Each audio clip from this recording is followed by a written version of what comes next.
Oh my God! Oh my God! Oh my God! It's a reunion we never get tired of showing you. Tonight, we have a special assignment follow-up with the Adams County couple and their adopted children from Africa. The kids have had a little over 3 months to adjust to their new home here in the States, and we wanted to check in with them to see how they're doing. CBS 21 Sherry Christian and photojournalist Bill Siders caught back up with the Parkers at their home to see how they're adjusting. Some days there are no words to describe it. Some days I look at the children and it's hard to believe they're really here. That was 3 years of waiting and all of a sudden they're sitting in the dining room. And playing games in the living room. And seeing snow for the first time in their backyard. It's exactly all the Parkers ever wanted for their children. A home where they can have a wonderful childhood. But that dream was almost not realized when the Democratic Republic of the Congo refused to grant exit visas to the Parkers and hundreds of other families who adopted kids from the Congo after the DRC already approved the adoptions. Shortly after my report aired in November, the DRC granted permits to the Parkers, and we captured the emotional homecoming at Dulles Airport in Virginia. Oh my God! Oh my God! Oh my God! Oh my God! Oh my God! Oh my God! Oh my God! Shima Mamu! Shima Mamu! Oh, Shima Mamu! Oh, my baby! My baby! This is Benedicta. Is she beautiful? Is she gorgeous? And this is Gino. Is he handsome? Erica says brother and sister have adjusted well to their new home, especially since they were moved around to 5 different foster care homes and orphanages in Africa while waiting for their permanent home. And since being home, they have dealt with medical issues for Gino, a death in the family, and cultural changes. They're now learning enough English where they're understanding what I'm saying, even though they're still speaking French and Lingala to each other. Take off your shoes and put on your boots. But you don't have to speak the same language to understand how happy they seem, especially seeing snow for the first time. Here, this is more the size of the snowball that you want to throw. Exactly. Okay, you ready, Gino? It just took a few pointers and they're off. Okay. 1, 2,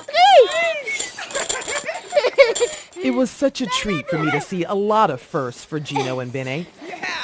Their first snowman, That's the middle section.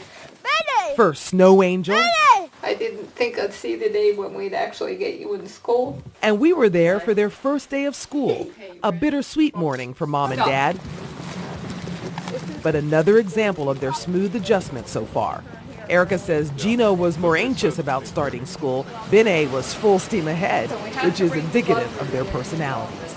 Benedict has a lot of energy and a lot of spirit and life, whereas Gino has a wonderful sense of humor. He's got a great personality.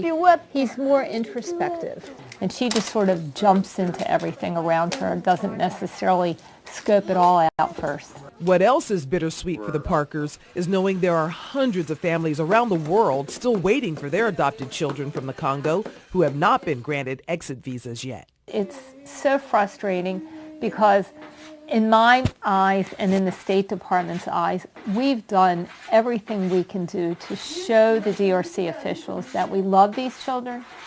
These children are not going to be harmed. They're going to be cared for. They're going to have a chance for a wonderful life. But they need the chance to be with their parent, whether it's in the United States or it's Canada or it's France, whatever country they're being adopted into. We need them to be with their families. After all, look how wonderful they look, how happy they look being with those families. Yeah. And that last statement by Erica just shows that the Parkers, even though they have their children, they're still advocating for those other families. Tanya and Al, when we met up with them first in November, there were about 350 children adopted by American families still waiting for those exit visas.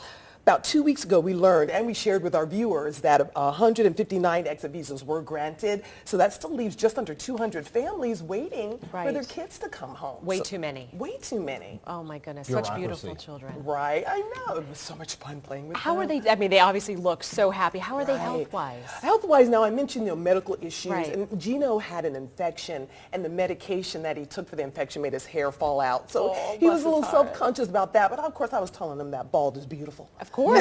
Very popular, too. Right? So after that, you know, they got him back on track, but he did have to spend some time in the hospital.